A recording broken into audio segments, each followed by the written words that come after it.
आखिरकार औरंगज़ेब इस बात को मान चुका है कि कहीं न कहीं गड़बड़ है, क्योंकि वो जान चुका है कि पूरे तरीके से उसके भाई और भाभी इस दुनिया से रुखसत नहीं हुए।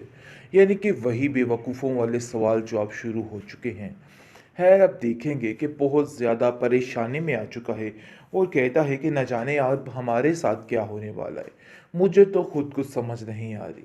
मैं तो खुद तंग आ चुका हूँ। यकीन मानो, मैंने तो आप लोगों से कभी ज़िक्र ही नहीं किया, लेकिन मेरे साथ ऐसे-ऐसे मामलात हो रहे हैं कि आप जानोगे तो हैरान हो जाओगे।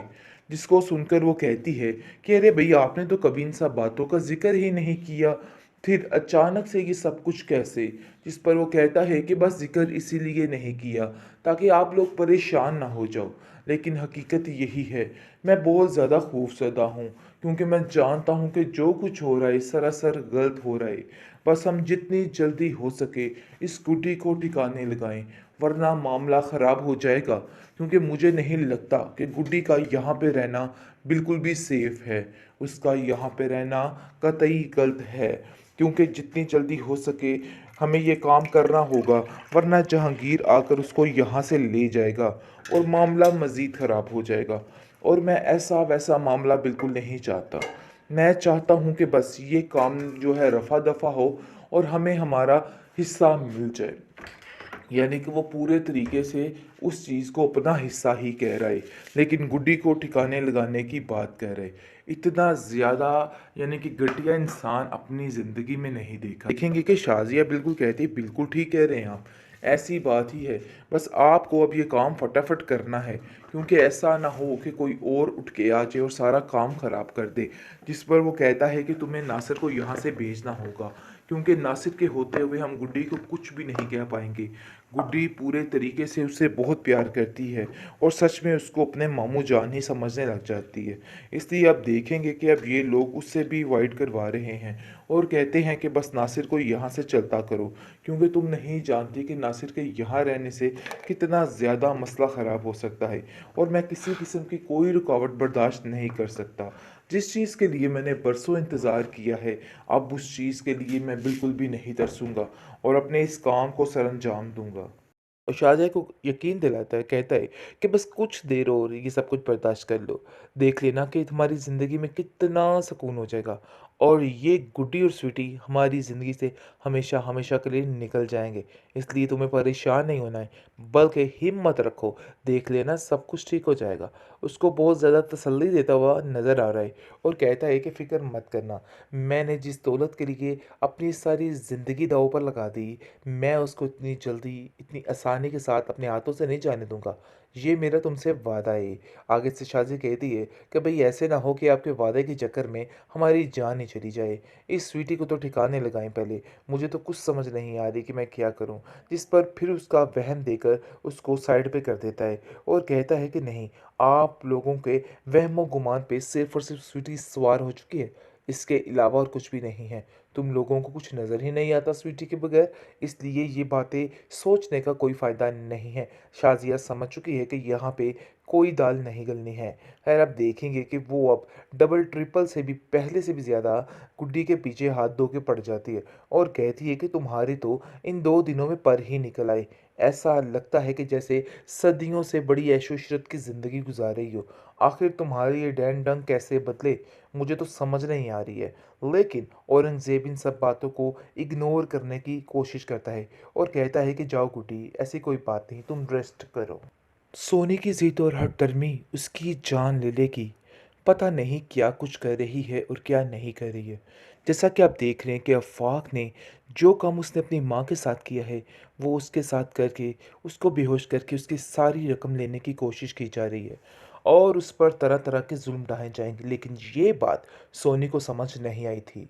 गुड्डी और हमज़ा समझा-समझा के इसको तक गए, लेकिन इसने उल्टा उनको ही ज़लील किया, उनको ही रुस्वा किया।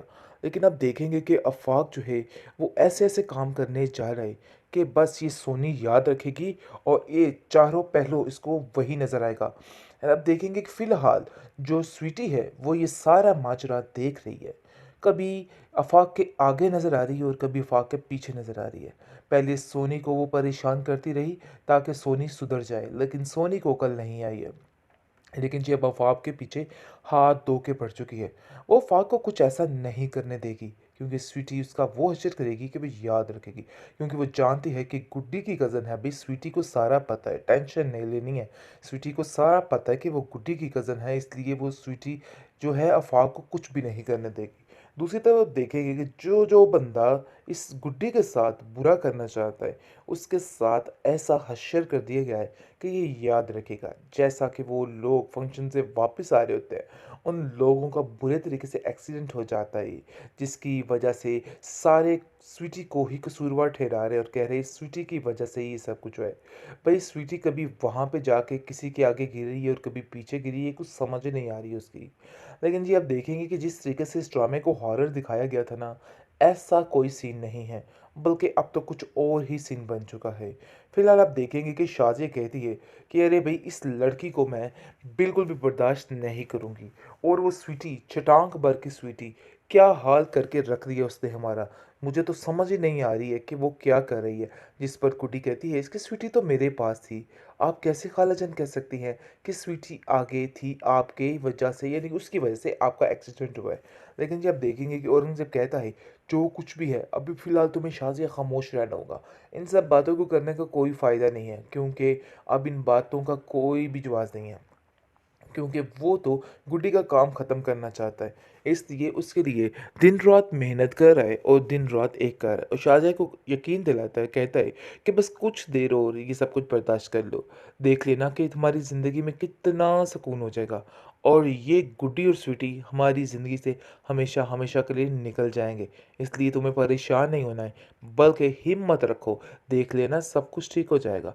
उसको बहुत ज़्यादा तसल्ली देता हुआ नज़र आ रहा है और कहता है कि फ़िक्र मत करना, मैंने जिस दौलत के लिए अपनी सारी ज़िंदगी दाँव पर लगा दी, मैं उसको इतनी जल्दी, इतनी आसानी के साथ अपने हाथों से नहीं जाने दूँगा।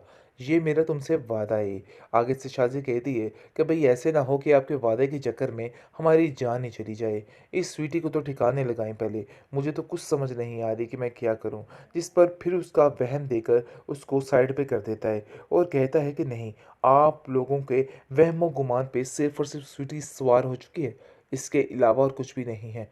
तुम लोगों को कुछ नज़र ही नहीं आता स्वीटी के बगैर, इसलिए ये बातें सोचने का कोई फ़ायदा नहीं है। शाज़िया समझ चुकी है कि यहाँ पे कोई दाल नहीं गलनी है।